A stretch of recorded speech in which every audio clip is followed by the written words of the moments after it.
hacemos nosotros, cuando analizamos nosotros la expresión ácido básica, estamos hablando de pH, ¿no es cierto? Del pH orgánico. Estoy seguro que ustedes lo debieron haber visto en sus colegios, ¿no es cierto? La escala de pH. ¿Alguien se acuerda cómo es la escala de pH? Espero que todos.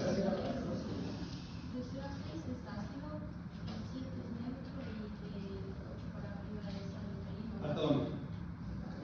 Hasta 14, exactamente. Entonces la escala de pH va de 1 a 14, 7 es neutro, de 7 para abajo ácido, 7 para arriba es básico o alcalino. Entonces cuando hablamos nosotros de una homeostasis ácido básico, estamos hablando de un equilibrio ácido básico. ¿Sí? Ahora, ya había recalcado muchas veces que el equilibrio no es sinónimo de igualdad. Entonces, el asunto es que en el cuerpo tiene que haber suficientes mecanismos para regular esto cuando existen algunos desequilibrios. ¿Sí? Ya vimos, ¿no es cierto?, que eso a la sensibilidad y lo resto, ¿no es cierto? Entonces, con esos conceptos ya claros, estoy preguntando si está claro y me dijeron que sí, entonces vamos a meternos en esto. ¿De acuerdo? Bien. Obviamente, ¿cómo traducimos la parte ácida o la parte básica? Generalmente, la parte ácida va a estar representada por los hidrogeniones, ¿sí? Y la parte básica va a estar representada por los hidroxilos. Es decir, cuando hay un incremento no normal de hidrogeniones, estaríamos ante un cuadro de acidez, ¿sí? Y cuando hay un incremento no normal de hidroxilos, estaríamos ante un cuadro de alcalinidad, que es el sinónimo también de básico.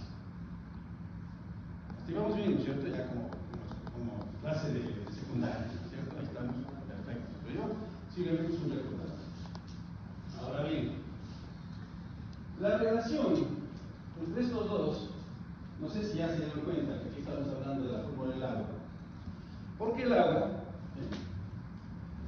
digamos que es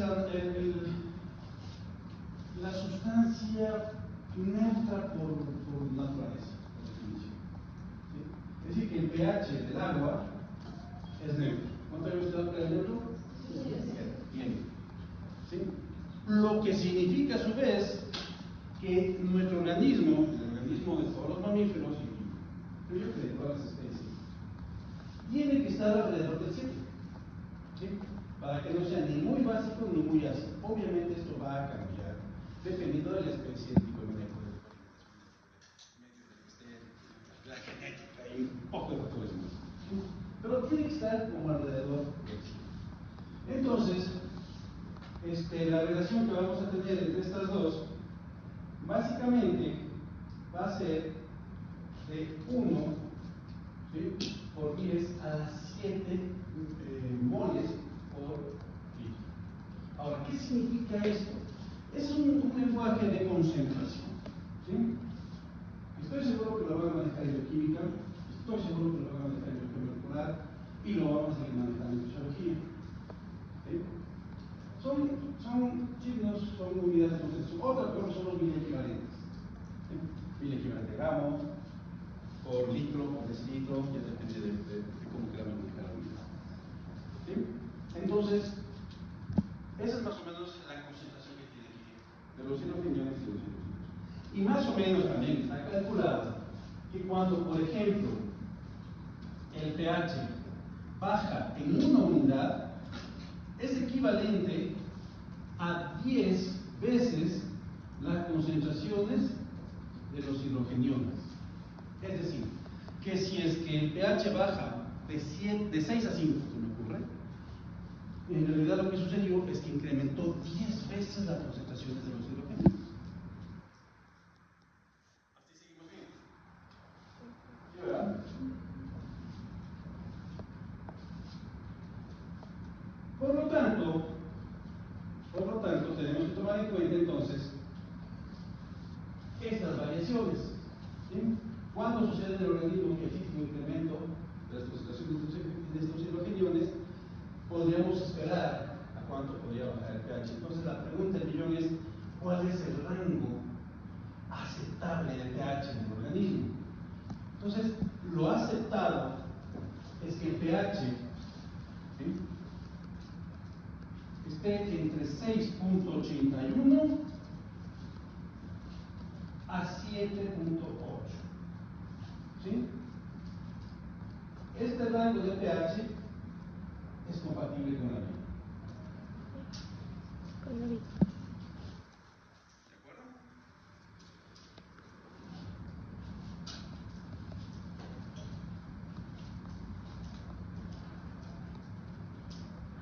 Lo que sería un equivalente en concentraciones a un rango de entre 1.4 por 10 a la 7 a 1.6 por 10 a la 8. Mil equivalentes sobre. Es decir, este es el rango de concentraciones que manejaría este rango de pH.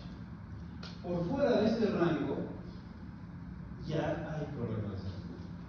Ya no hay compatibilidad con la vida.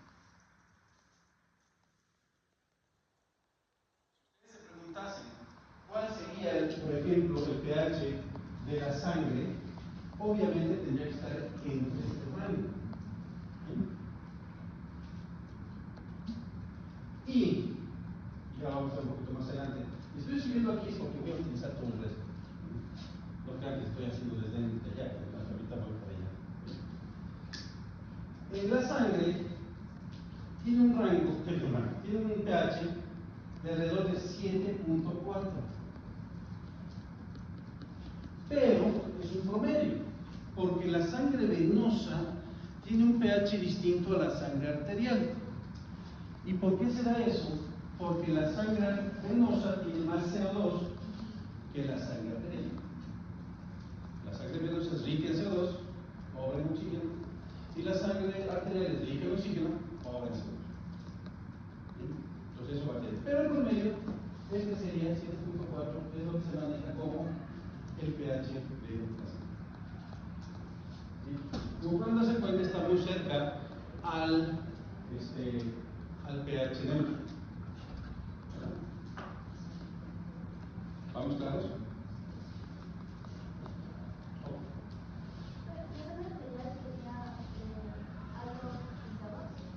La sangre arterial es rica en O2. ¿Sí? Voy a leerle lo que acaba de decir la compañera para que pueda otro detalle más.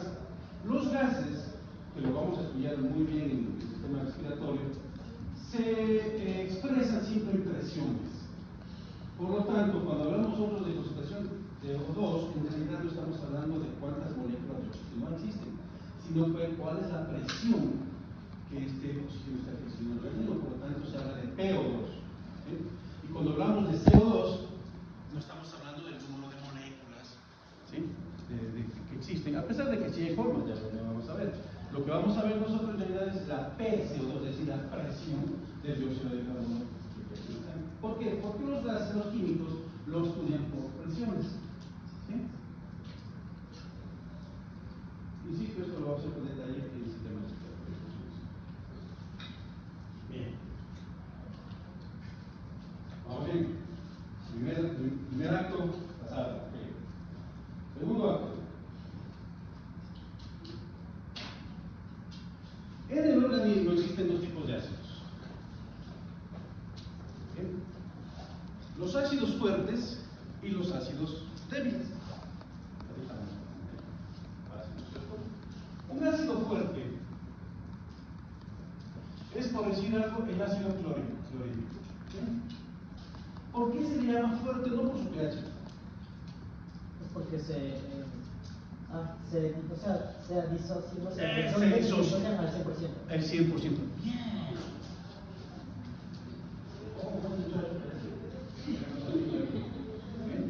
Es decir, que se puede disociar en hidrogeniones y en cloro.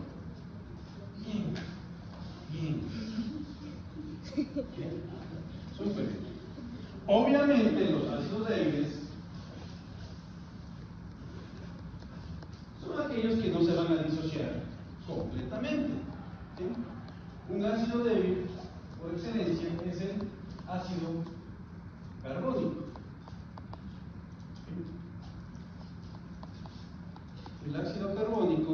solo se va a disociar en un hidrogenión y en, adivinen qué, bicarbonato. Aquí es donde la cosa se pone interesante. Por lo tanto, el sistema de amortiguamiento, es decir, el sistema el sistema por el cual el organismo puede regular las concentraciones básicas, ¿sí? Amortiguamiento, se van a dar en base a ácidos débiles. ¿Por qué? Porque este ácido puede dar un ácido efectivamente y una base. ¿Sí? El bicarbonato es una base. Quien no tiene acidez estomacal se toma mal que se hace. No estoy haciendo pues acaso. Pero, allá cualquiera de los dos, salimos, cualquiera de esos tiene bicarbonato. Es decir, está regulando el pH. Por lo tanto, tenemos aquí un regulador, un amortiguador. ¿Vamos bien? Bien. Entonces, ¿por qué es esto? Porque cuando este bicarbonato está libre, es capaz de unirse a un hidrogenio y formar ácido carbónico. ¿Sí? Ya vamos a ver cómo será este mecanismo y qué sucede con ello luego. Pero esto es justamente lo que está sucediendo en el organismo. ¿Sí? Y hay algunos órganos que participan en esto. ¿Vamos bien? ¿Qué parte? Desde que mi nombre es biología, completamente, 100% de eso. Sus elementos. Cualquier proyecto, por ejemplo, tiene una molécula de cloro, una molécula de hidrógeno que se divide completamente. No queda nada. En cambio, esto no se disocia completamente. Exactamente. Puede unir con algo. Bueno, ese también, ¿no? El cloro se puede unir con el sodio, también. Pero me refiero a ese grado de disociación. Y esto es importante. Voy a ver lo que dijo la compañera para aclarar otro detalle. Los ácidos, ¿sí?, débiles o fuertes tienen lo que se conoce como un grado de disociación. ¿Sí? Los químicos han estudiado esto, la disociación, y han llegado a la conclusión que existe una constante de disociación. Estoy seguro que en algún momento en química, en el colegio, tuvieron que ver esta cosa. A mí sí me dieron. Pero claro, en mi época era químico-biólogo, había estudiado mucho con química. Ahora ya creo que es bachillerato general, ¿no es cierto? Unificado, ¿cómo se llama? Pues ya les dan de todo un poco. Pero bueno. Les comento, de todas maneras van a tener que hacerme caso. Y si no, pues existe ChatGPT, Wikipedia, Chicón del Vago. Ah, no, sí, ya. No sé si existe todavía. ¿Sí existe Chicón del Vago? Ya lo he buscado en un. Ay, no, más fácil. Monografías.com. Era chévere Chicón del Vago. Estaba bien, ahí. ¿En qué está? Ah, sí. Entonces aquí participan una gran cantidad de factores y los químicos entonces han calculado la constante de disolución de algunos ácidos de varios.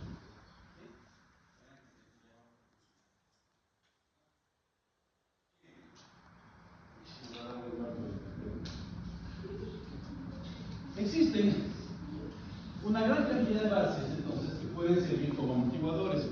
¿Sí? Algunas, como estamos viendo en este momento, son parte de la disociación de un ácido débil. Pero hay otras que no, hay otras que son simplemente el resultado del metabolismo normal del cuerpo. Por ejemplo,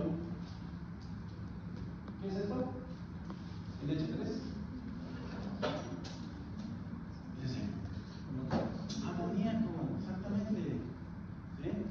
Este amoníaco no se va a disociar nada por el estilo para poder captar hidrogeniones, simplemente los capta. ¿Sí?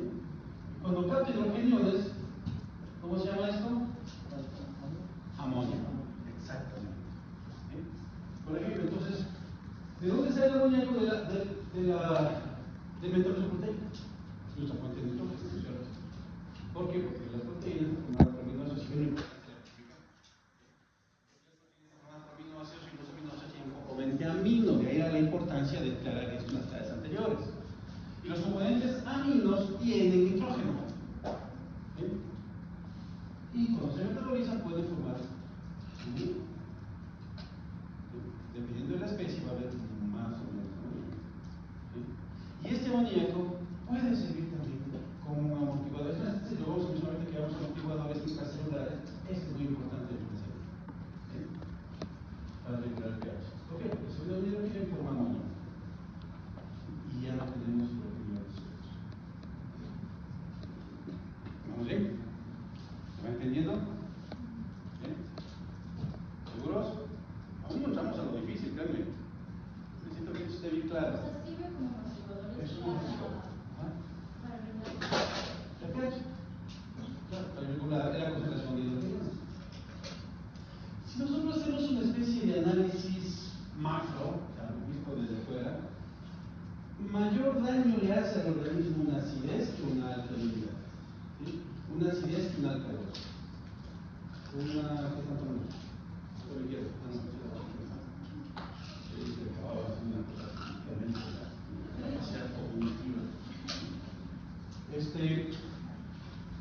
Por lo tanto, generalmente los amortiguadores van a estar direccionados a bajar el H que a bajar el pH. ¿Sí?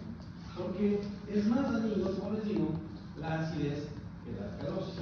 De todas maneras, hay una alcalosis exagerada puede provocar daño. ¿Sí?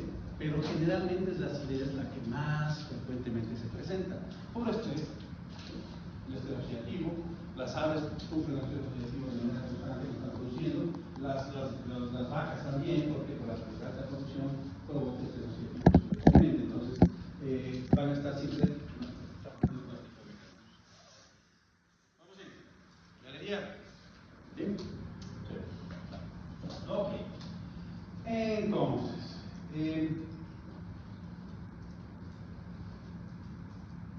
ya que estamos mencionando los amortiguadores, podemos mencionar más amortiguadores, ¿sí?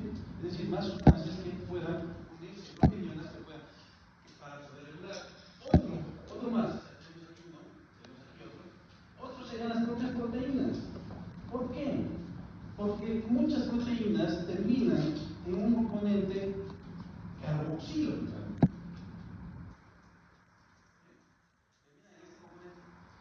¿Qué tiene? Una carga negativa. Por lo tanto, puede unirse a hidrogenios que tienen carga positiva.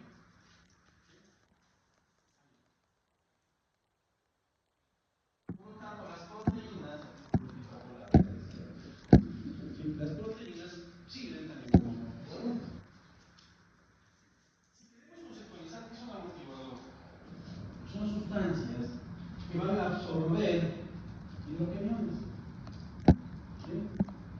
Y obviamente con el objetivo de impedir la acumulación de estos.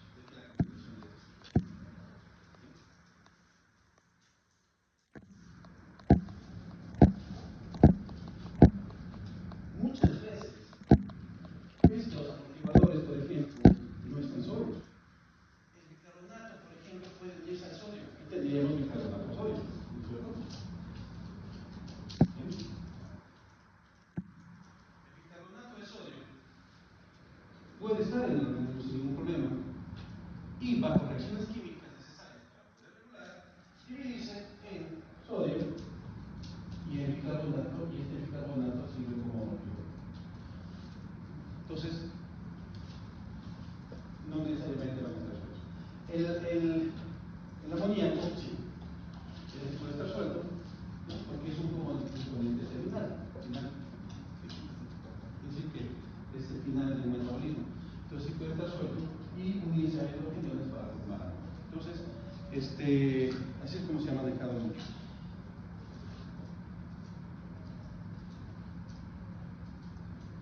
¿Sí está claro entonces?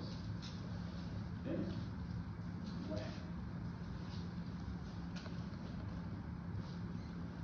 Episodio 2. ¿Entendido? Vamos.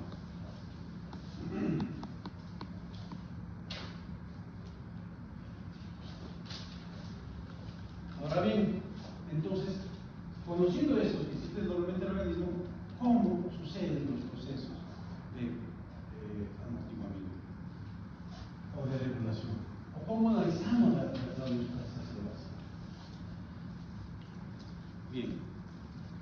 Como les digo, para ello se ha analizado la constante de disociación, ¿sí?, de algunos ácidos.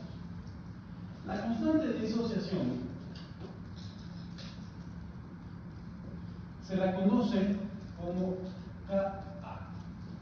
Es el signo en algunas químicas como constante de disociación. Es decir, que va a determinar cuánto se disocia un ácido. ¿Sí? Obviamente, esa separación de los ácidos débiles va a estar marcada por esa constante.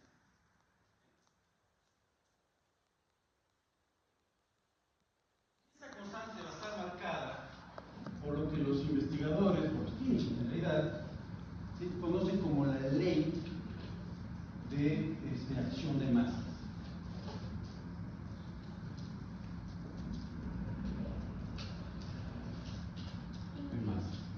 Ley de acción de masas.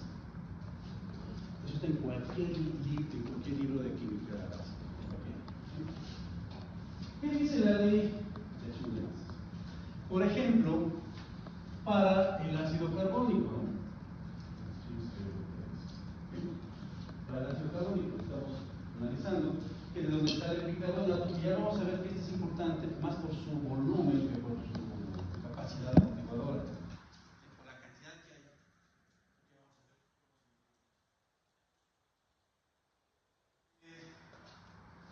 Entonces, la ley de acción de masas para este ácido dice que la constante de disociación es igual a las concentraciones del hidrogenio, ¿sí?, por las concentraciones de la base del bicarbonato sobre las concentraciones del ácido. ¿Sí? Esa se conoce como la ley de acción de masas. Quienes estuvieron trabajando con esto son dos, son grandes investigadores, y se le conoce como la ecuación de Henderson-Hasselbalch.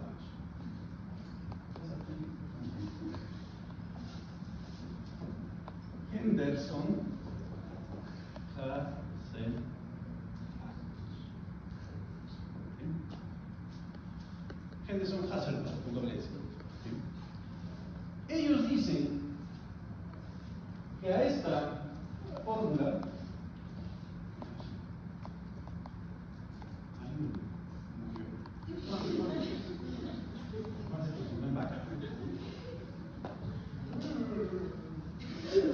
alguien tiene como ringtone alguna canción de Bad Bunny. Eso. Le va a comer una pizza por esa zona. A ver, Henderson-Hasselbalch dice que a esa ecuación hay que calcularle los logaritmos. Entonces sería algo así como el logaritmo, ¿sí?, de la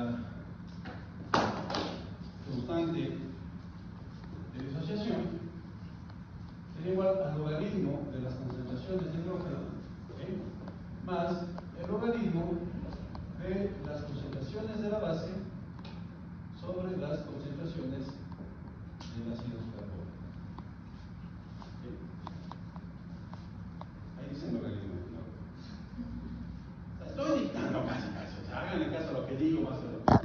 Pero el logaritmo de K, es decir, de la constante de disociación, igual al logaritmo de la concentración de hidrogeniones más el logaritmo de esta división. De la base, concentración de base, bicarbonato, sobre la concentración del ácido. ¿Sí estás filmando bien? Claro. Parece que te la van a pedir varias veces. Vas a tener que mandar a echar. Ok. Ahora bien, ¿Qué pasa? sabemos que una constante es una constante. ¿Sí? Es decir, se llama constante de disociación porque no cambia. Es la constante de ese ácido. Por lo tanto, esta no la necesitamos calcular. ¿Sí? Lo que debemos calcular en realidad sería qué concentraciones de hidrogeniones existen. Es decir, qué es esto. Entonces tendríamos que hacer un despeje. ¿Es algo que estudiando veterinaria se van a entender las matemáticas? No. Hay que despejar. Entonces, acuérdense cómo son las reglas de las ecuaciones. Quien hace una operación operación aquí tiene que ir con la operación contraria ya, ¿no es cierto? Por lo tanto, aquí dice el logaritmo de la concentración de hidrogeniones que suma a esta operación. Entonces acá tiene que ir con resta, ¿verdad? Entonces el logaritmo menos, ¿sí? Va a ser igual. Este en cambio está con signo positivo, pasaría acá con signo negativo. Logaritmo.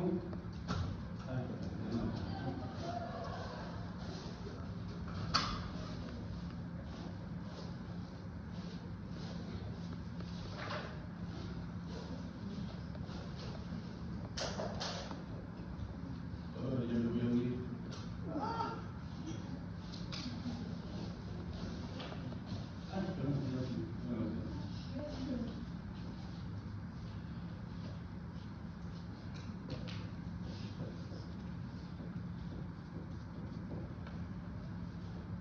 Entonces sería lo que digo igual, ¿no? La concentración de bicarbonato sobre la del ácido.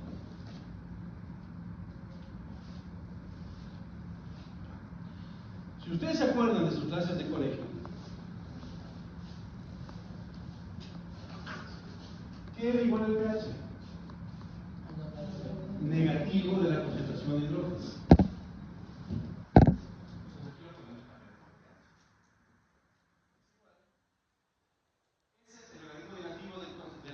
De la constante de disociación es el potencial de disociación.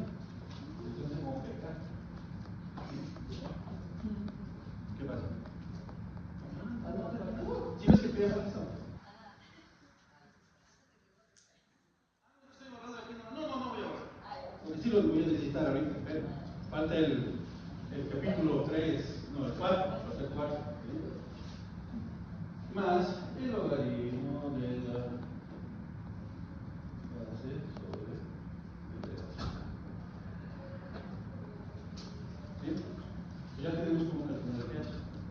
Muchos equipos que se utilizan en clínica vienen con esta fórmula en su logo, ¿sí? Justamente para poder saber pH y demás. O sea, si ven que ustedes pueden utilizar una tirita, ¿no?, a la orina del paciente y meten la tirita en una máquina, y esa máquina le saca. ¿Por qué? Porque aplica estas fórmulas. ¿Cómo la aplica la fórmula? Ahorita lo vamos a ver. ¿Bien? Espérate, no falta esto. ¿Bien?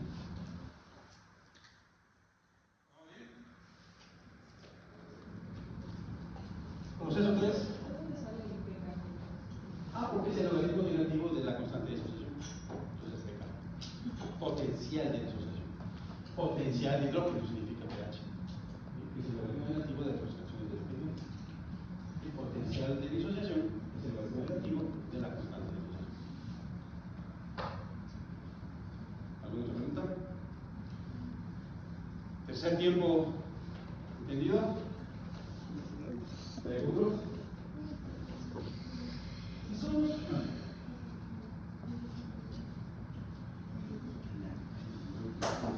Otra vez. Mentira, tú lo dices. Fue Juan.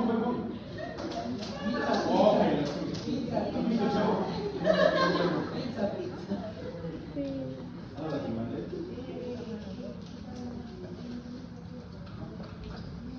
¿En la roja? Sí, va a comprarte la... Pues porque esta es una constante. Si es una constante, no la vamos a calcular, es constante. Pues habría que meter la. Aunque capaz esta clase no ocupa. Pero por si acaso. ¿Alguno le pregunta? Si nosotros somos, si ven que yo he estado hablando mientras hago las fórmulas, podemos resumir mucho esta fórmula en realidad. Dar una reacción a Henderson Hazard. ¿Bien? Porque bien podríamos decir que esta fórmula se aplica a muchos otros ácidos. Entonces podríamos resumir, por ejemplo, que pH entonces es igual a pK más el logaritmo de la concentración de la base sobre la concentración del ácido. ¿No es cierto? O sea, bien podríamos quitar esto y poner aquí la base ácido. Y ahí se aplica esto a cualquier ácido que ¿verdad? O sea, se vuelve un poco más fácil, creo yo.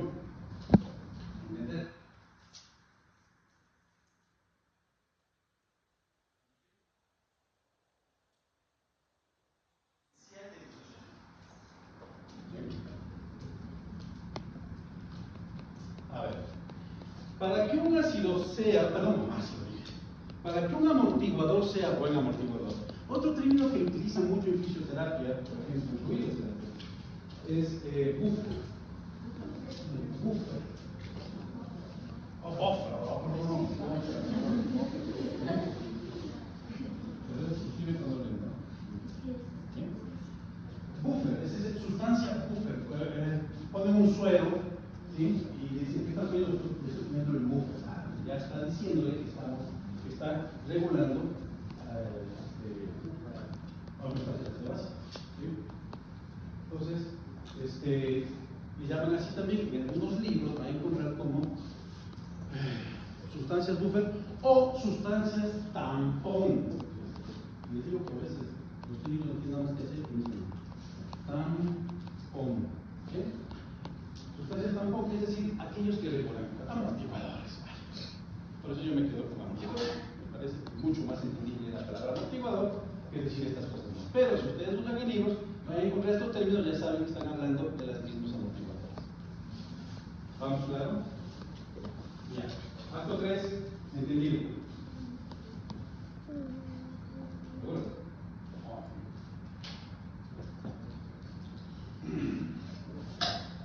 Bien. Yo me estoy sacando acá,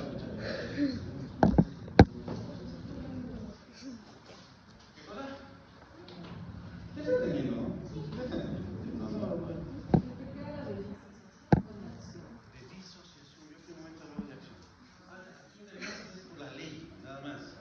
Es más solo lo digo como información, lo piensa. ¿Sí? Bueno, en realidad no se puede olvidar porque esta fórmula es justamente en base a las unidades, pero este es potencial de disociación. La D es de disociación. Positivo de disociación no lo van a entender. Entonces, se trata de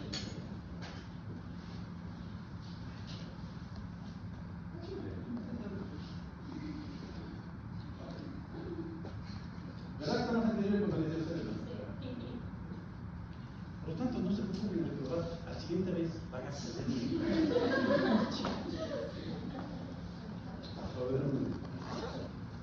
un amortiguador. Ok.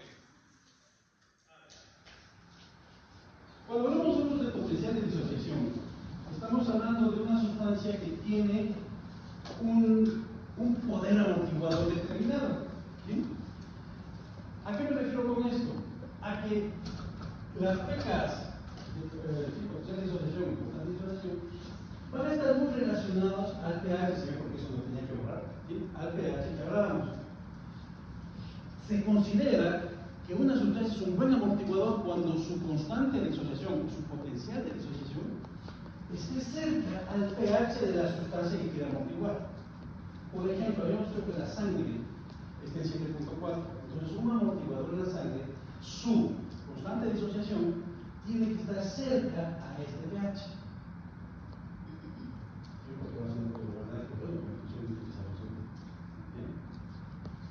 ¿Está claro entonces? ¿Verdad que sí? Entonces, tenemos que buscar sustancias en el organismo que tengan una constante de disociación cerca, ¿sí? O al menos que estén dentro de este rango. ¿Sí?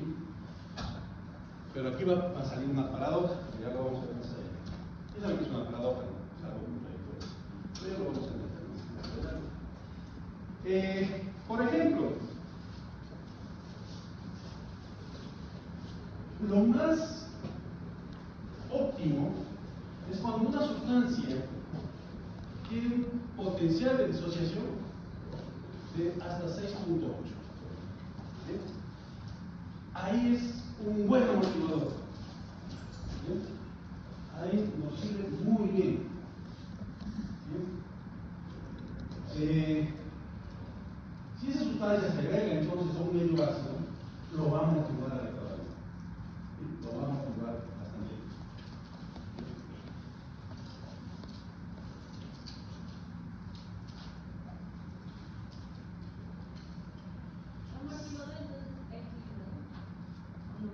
Perdón, pero amortiguador qué es?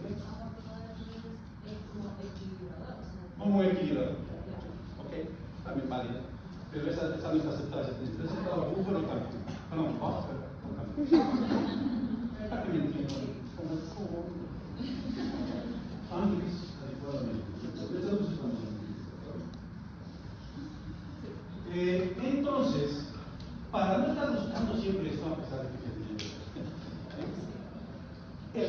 que se admite, digámoslo así, es que el pK sea más o menos 1 del pH de la sustancia amortiguada. Es decir, que si es que la sangre tiene 7.4, ¿sí? Un buen amortiguador tendría que estar entre 6.4 y 8.4, ¿sí? Para la sangre, ¿no? Estoy hablando de sangre. ¿De acuerdo?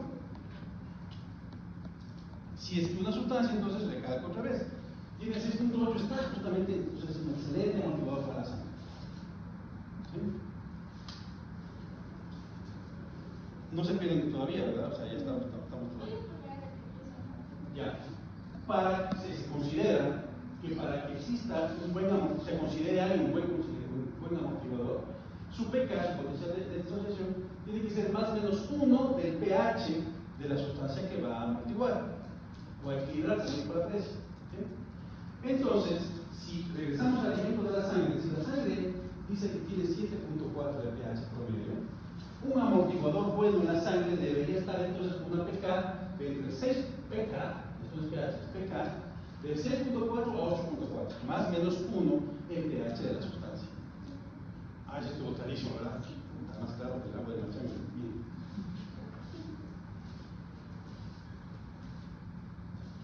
Y ahí es donde tenemos que analizar cuáles son los amortiguadores que tienen ese rango. Cuando hay un cambio de concentraciones de hidrogeniones, es decir, cuando hay un cambio de desequilibrio bajando el pH, ¿sí ves? ¿Sí? El primer amortiguador en sangre no es el bicarbonato. El primer amortiguador en sangre es la hemoglobina. ¿Por qué? Porque es más abundante en la sangre. ¿Sí? Ese va a ser el primer amortiguador en sangre. Y yo ya había dicho, ¿qué es la hemoglobina químicamente hablando? ¿Alguien sabe? ¿Verdad? Enséñame, por favor. Eso. Pues eres su estrellita de niño bueno. Muy bien. La hemoglobina es una proteína. Y yo había dicho claramente que las proteínas también pueden ser amortiguadores. ¿No es cierto? Entonces, el primer amortiguador que tiene la sangre va a ser la hemoglobina. Primero porque es una proteína y segundo porque es abundante. ¿Sí? Y su importancia justamente está basada en ello, por su abundancia. Pero también resulta que el pK de la hemoglobina es muy cerca al pH de la sangre. Entonces también cumple con el requisito más o menos 1 del pH de lo que va a amortiguar. ¿Sí, verdad? Obviamente, aquí el asunto se pone interesante, porque habíamos dicho que, por ejemplo, y les había dicho que vamos a verlo más adelante, ahorita llegamos al momento, la sangre venosa tiene un pH distinto a la sangre arterial. Por lo tanto, la hemoglobina tendrá que variar un poco, ¿sí? Tanto en la sangre venosa como en la arterial. Entonces, cuando hablamos nosotros de una hemoglobina desoxigenada, ¿cómo se llama? O atiende, quítale, no mentira. La desoxihemoglobina, una hemoglobina desoxigenada, es mucho más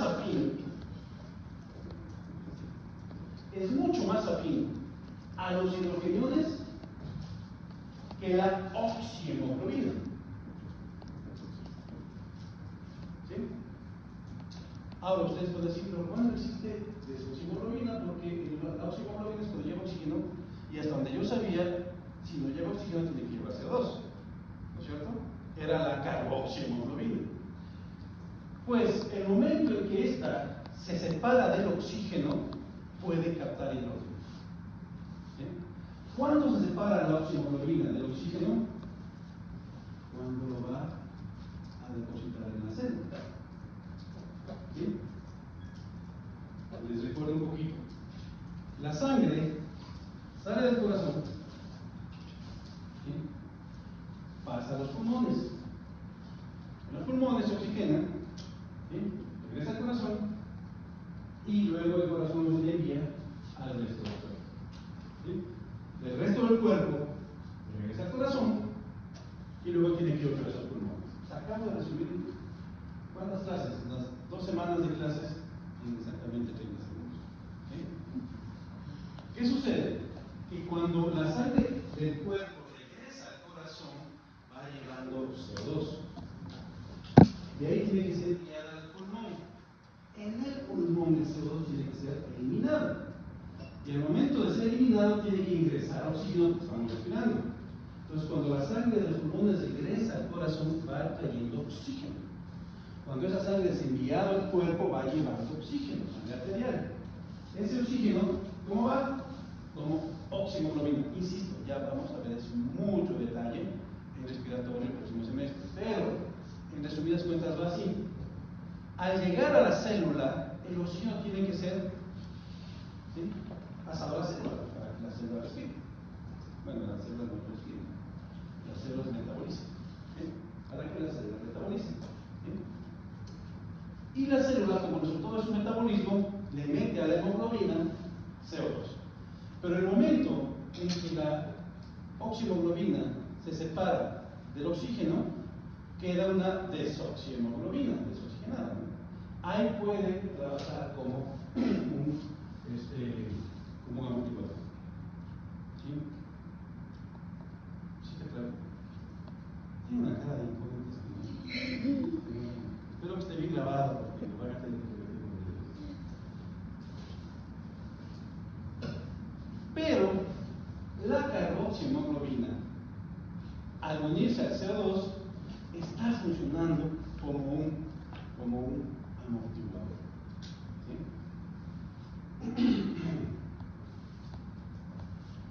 La desoxihemoglobina, por ejemplo, tiene un pK, ¿sí?, de 7.98.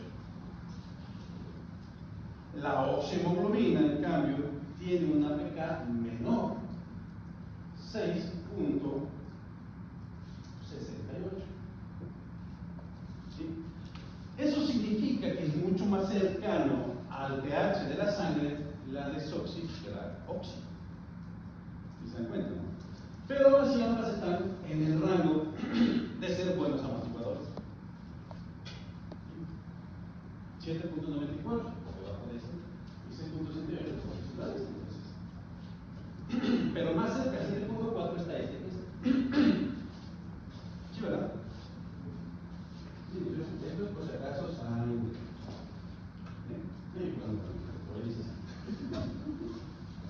Sangre, ¿de acuerdo? Vamos bien. ¿Qué se me hace que aquí ya están aquí esperanzados? Pero ¿cuál sería la diferencia entre la sangre venosa y la sangre arterial? La arterial sería esta. O sea, ese sería el La arterial pues, lleva oxígeno. Y la venosa sería esta. No tiene oxígeno. Entonces es justamente lo que me pasó en los últimos 30 minutos que acabo de explicar. Ahora sí toca prender el aire, porque ahora sí estoy entrando en calor. ¿Alguien sabe mañana esa cosa? Prendan el aire. Porque si no, esto va a quedar cosas ahí. Entonces sí está claro, ¿verdad? No tiene oxígeno, de eso. Ese solo es HB. HB, hemoglobina. HB de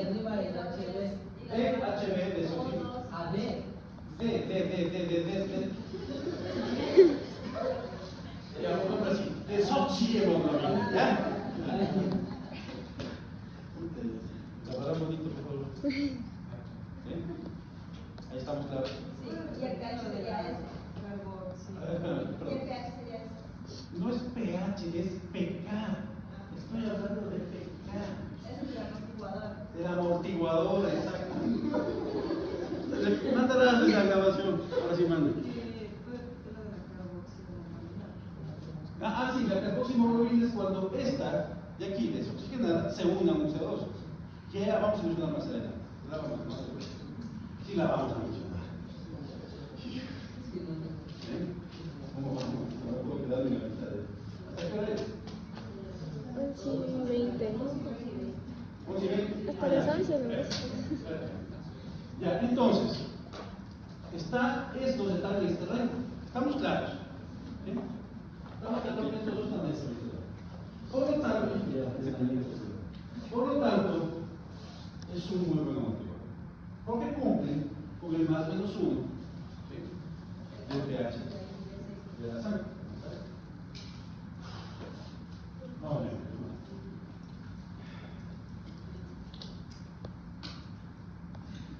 Bueno, entonces, dicen que la clase no engorda, bueno, que un poco nos pagan. Ayer pagaron ya pizza de todos. Y compran ya papachones, así para todas las muñecas.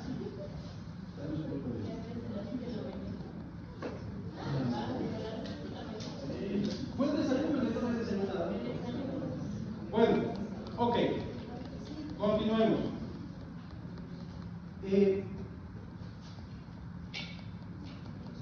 Luego, después de la hemoglobina, en orden, ya tenemos, ahora sí entra en acción el bicarbonato. ¿Sí? El bicarbonato no es el mejor amortiguador. ¿Sí? ¿Por qué? Porque el pK del bicarbonato es de 6.1. Mi 6.1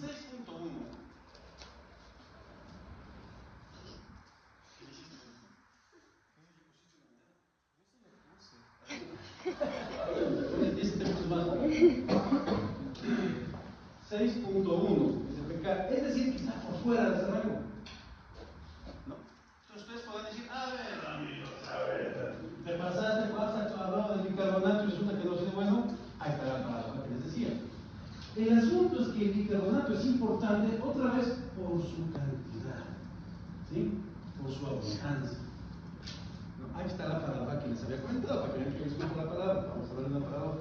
El bicarbonato, a pesar de que no es el más efectivo, es uno de los más abundantes, por lo tanto es importante. Su importancia está en su concentración, en su abundancia, ¿sí?, en la cantidad.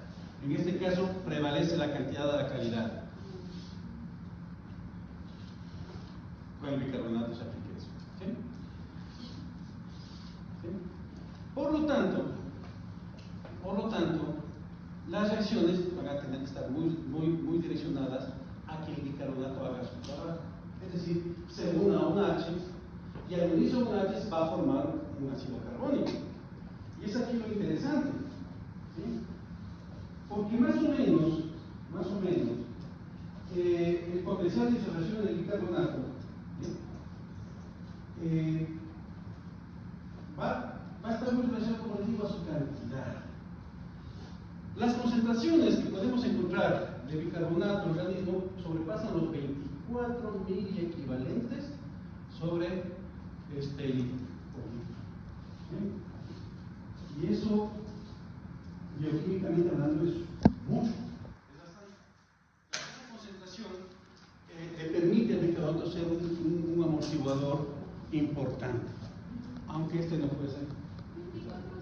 Miliequivalentes. Es mol. ¿Ah? No. MEQ. Miliequivalente. MEQ.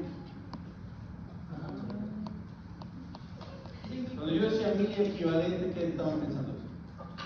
O sea, el término es miliequivalente gramo, pero no, el símbolo es MEQ. Un empaque químico, pues. ¿Sí? Esa es la simbología. ¿Ok? Por litro. Entonces, ¿quién controla estas concentraciones de bicarbonato? El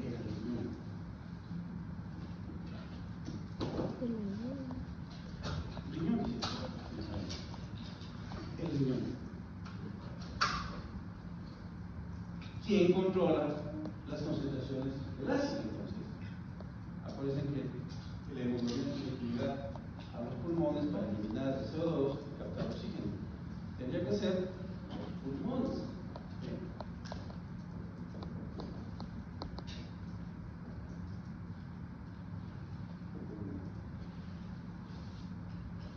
Eso significa que a esta fórmula le podríamos también cambiar y poner aquí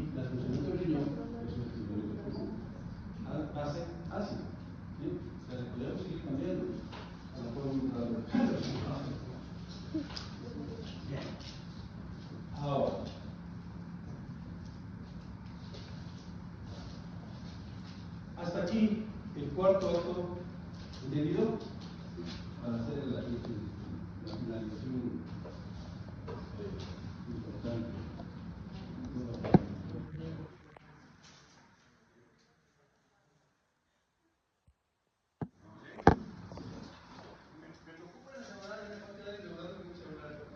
Creo que no puede dar tiempo para pensar en ese verdadero que oye, bueno, papi para abajo.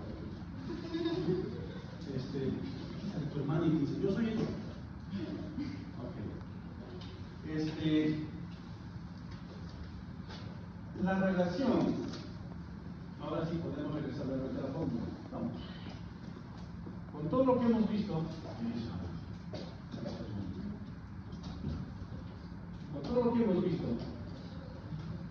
podemos aplicar la fórmula.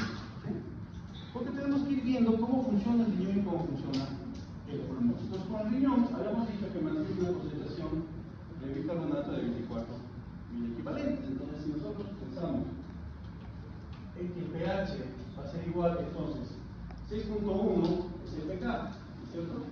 pK 6.1. ¿Sí? Y esto se va a sumar al logaritmo de 24 miliequivalentes por litro. ¿Sí? ¿Sobre qué? Pues el pulmón.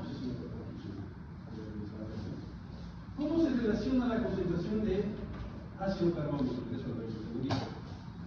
Y es que la concentración del ácido que está relacionado a la acción del pulmón va a estar fijando una reacción química que el ácido carbónico, ¿sí?, puede dividirse en CO2 más agua.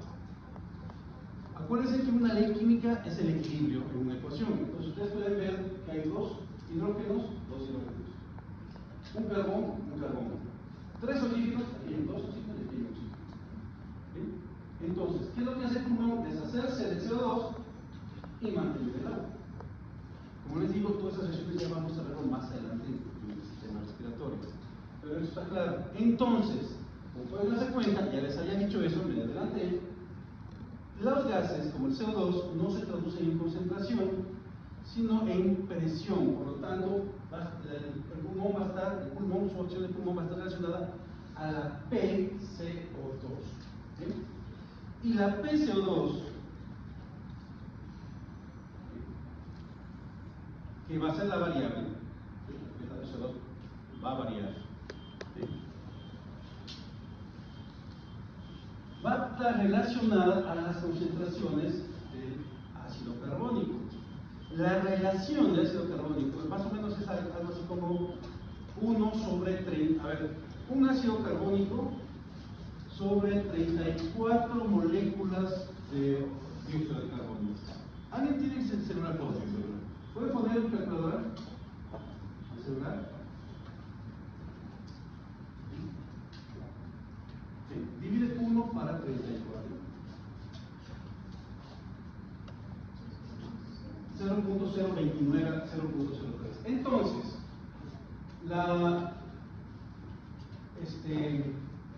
la concentración del ácido carbónico va a ser una relación 0.03 por la PCO2. ¿Sí? Entonces, ahora sí, la violeta. No, aquí no empezamos. Porque la relación existe entre una molécula de CO3 por 34 moléculas de dióxido de carbono. Entonces, si tú divides 1 para 34, te da 0.003. Ese será 0.03. Entonces, este 0.03 por la presión del CO2, tendríamos la concentración de bicarbonato. ¿Qué pasó? No, si tienen duda, no hay problema, repito. Va de nuevo. Habíamos dicho que, por ejemplo, el bicarbonato, ¿sí?, tiene una pK de 6.1 porque tiene una concentración alta de 24 miliequivalentes. Entonces ya podemos reemplazar 24 miliequivalentes al fondo, ¿no? Ahora, ¿cómo se traduce el ácido carbónico? El ácido carbónico les había dicho que su concentración la controla el pulmón, pero el pulmón no respira ácido carbónico. Lo tiene que dividir en CO2. más líquidos. ¿Sí? Por eso es que esta reacción sucede en el pulmón. Se elimina el CO2, se queda el líquido. Entonces, el CO2 está traducido siempre por una presión. Pero la relación molecular entre ácido carbónico y CO2 es 1 por cada 34, es decir, una molécula de ácido carbónico por 34 moléculas de dióxido de carbono. Entonces, si tú divides 1 para 34, que es la relación, da 0.03. ¿Ahora sí? ¿Seguros? Ya voy a cambiar de curva. Esa es la relación que existe. O sea, cuando se divide esta reacción química puede dividirse muchas veces. ¿Sí? Entonces, la relación que han encontrado químicamente en el cuerpo es que por cada molécula, ¿sí?, de bicarbonato, la relación es que existen 34 moléculas de CO2 que se van a dividir en esa reacción. O sea, eso es como el equilibrio. Como el equilibrio. ¿Sí? Más bien no, es la reacción química. El equilibrio ya lo vamos a ver más adelante. Pero es la reacción química. No, ácido carbónico, ya me dejé afuera. Es dióxido de carbono y ácido carbónico. Un ácido es uno. Es el número. Uno. ¿Sí? 34. ¿Esa sería la presión de CO2 o la concentración? La concentración. La presión la vamos a ver más adelante, ahorita no. Por eso estoy poniendo 0.03 por la presión de CO2. Todavía no. Es más, de una vez si quieres, de una vez. ¿Sí? Como la presión de CO2 va a variar entre sangre arterial y sangre venosa, también se va a sacar un promedio. ¿Sí? El promedio de la presión de la CO2 en la sangre, ¿sí?, dependiendo si es desoxihemoglobina o no, es de 40 milímetros de mercurio. ¿Sí? 40 milímetros de mercurio. Con eso ya podemos regresar al ultravioleta. ¿Qué son los 40 minutos? La presión de CO2 en la sangre, es decir, la El promedio PSO2. de la venosa y arterial. Ajá. ¿Sí? Más en la venosa que en la arterial. Acuérdense que la arterial es pobre en CO2 y la venosa es rica en CO2. Acuérdate que el ácido carbónico está mandado por pulmones porque los pulmones quieren eliminar CO2. Entonces aquí el oxígeno no está participando. Y ahora sí está más fácil. 0.03 por 40 milímetros. ¿Tienen la calculadora por ahí? ¿Verdad? ¿Bien? Bien. 6.1 más. Multiplica 0.03 por 40, por favor. 0.03 por 40, 1.2. ¿No es cierto?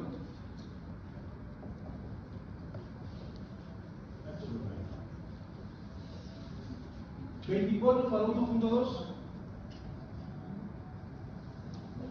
20. Perfecto. Aquí ya tenemos un equilibrio. ¿Me lo creen? Si ustedes se acuerdan de matemáticas puras, cuando tenemos un número entero y lo convertimos a cuadrado, es simplemente poner, a quebrado, simplemente le ponemos un 1 abajo. ¿No es cierto? Si tenemos dos unidades, es 2 trae 1. ¿No es cierto? Eso significa que aquí lo podemos reducir como 20 sobre 1. Lo que significa a su vez 20 es la concentración de la base, 1 es la concentración del ácido. Por lo tanto, el equilibrio, ahora sí, es 20 a 1 la relación base-ácido. Es decir, que tiene que haber 20 moléculas de base por cada molécula de ácido. Con esto explicamos súper bien que el equilibrio no es igualdad. Es decir, que hay 20 moléculas de bicarbonato por cada molécula de ácido carbónico. Es decir, que el equilibrio ácido básico se traduce en 20 a 1. Por eso, espérate, no termino.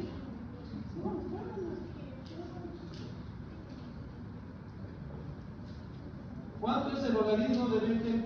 ¿Alguien puede sacarlo? ¿Alguien sabe manejar logaritmos?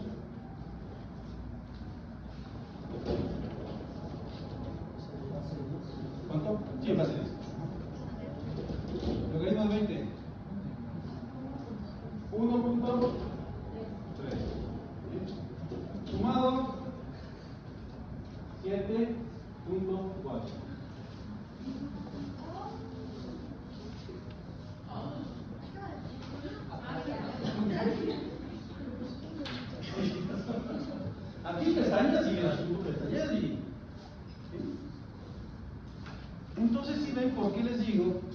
todas las máquinas tienen ya esta fórmula colocada aquí. Ahora sí puedes tomar las fotos que sean más, que crean más convenientes. Espero que la filmación haya sido la. Sí. Entonces, como pueden darse cuenta, la fórmula sirve. ¿Sí? Les prometo que no voy a tomar esto para el examen. La aplicación, el entendimiento de todo esto, obviamente, sí.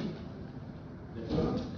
Pero es mucho más fácil, ¿sí?, entenderlo cuando lo hacen. Vayan haciendo, ¿sí?, papel, comiencen, para que se pueda entender. Y llegamos.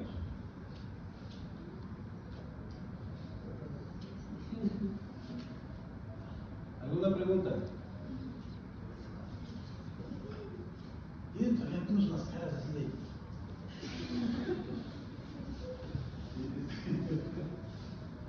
Andar chateando lo que pasa. ¿Qué pasó? No. Esto es 6.1 más 1.7.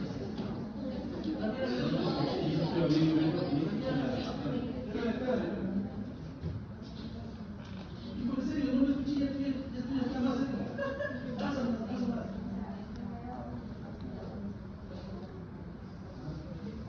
No, ahorita vamos a ver como detalle. Porque ahora sí me va a tocar borrar. Por favor, analicen bien esto.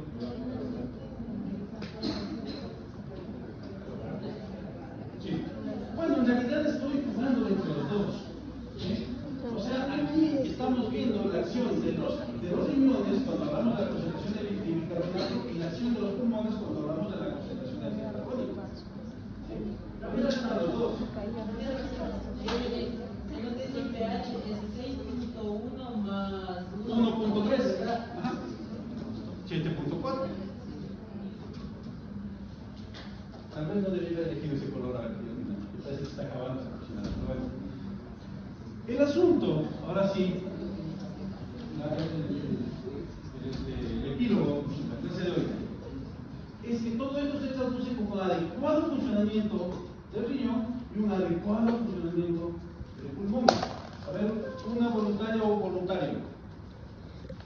Necesito.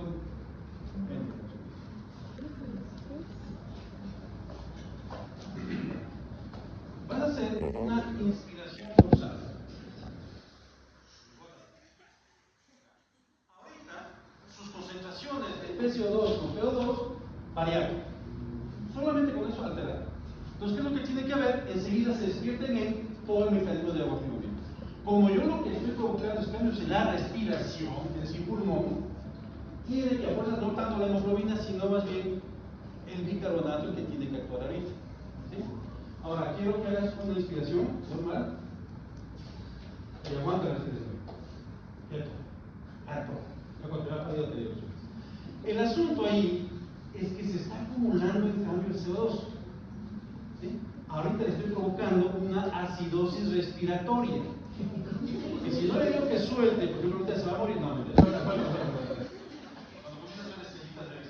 es que el cerebro es un órgano muy dependiente de sus concentraciones de oxígeno y no tiene reservas. Entonces lo primero que se detiene es el cerebro.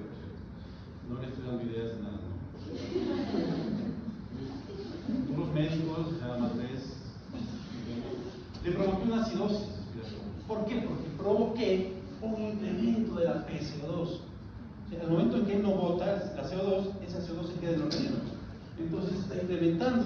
Entonces tiene que haber desencadenamiento de todo esto para que pueda amortiguarse lo que está sucediendo. Como él es un muchacho sano, espero.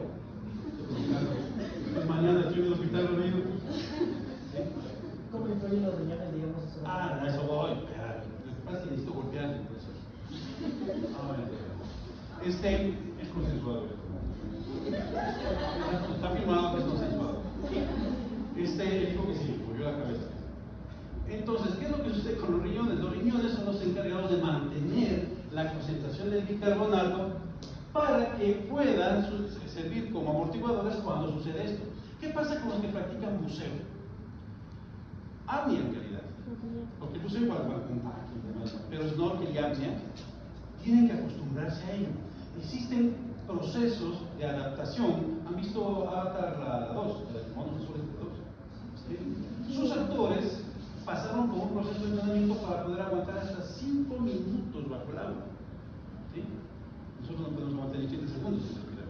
Aquí el profesor estaba pálido, ¿sí? Estaban en 25 apenas. Entonces, el asunto es que nuestro organismo se prepara para poder corregir este tipo de desequilibrios, que es uno de los desequilibrios más comunes, ¿sí?, en la clínica, justamente por estrés. Por eso es que comienzan a tener agruras, acidez estomacal y demás, porque existe este tipo de desequilibrios cuando hay mucho estrés. Yo jamás he sufrido ni siquiera de una triste gastritis porque yo soy de la filosofía del cero estrés. No me estresa jamás. Si un alumno aprueba, bien. Un alumno reprueba, mal. Pero yo no pierdo el sueño. ¿Sí? Entonces, el asunto aquí es eso. El organismo tiene que estar diseñado para lo que va. Gracias. Un aplauso a los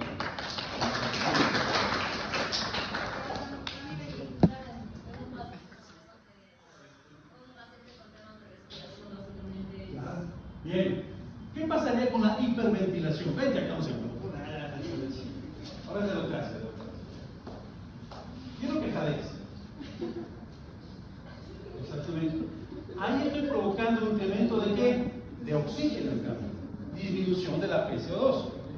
Les estaría provocándose una alcalosis respiratoria, porque se incrementaría el OH. ¿Sí? Una alcalosis respiratoria.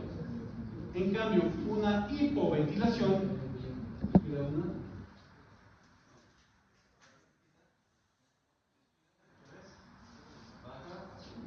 Estoy haciendo a la mitad más o menos de la frecuencia respiratoria del humano. Estoy provocando una acidosis respiratoria, porque no está botando más rápido el CO2, sino que lo está dejando en su cuerpo, por lo tanto lo estoy provocando. Es algo así como cuando le hice aguantar la respiración. Entonces, la hiperventilación, alcalosis, hipoventilación, acidosis.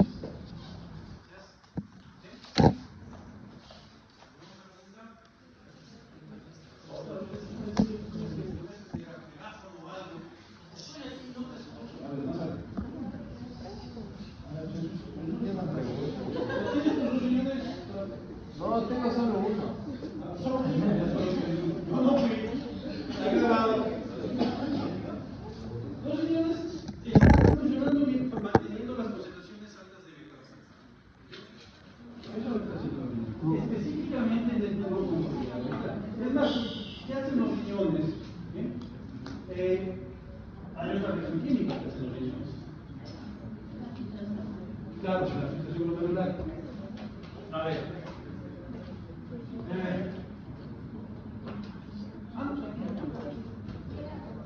En el riñón, lo que va a suceder es que el bicarbonato, ¿sí?, se produce y tiene que absorberse, va a pasar.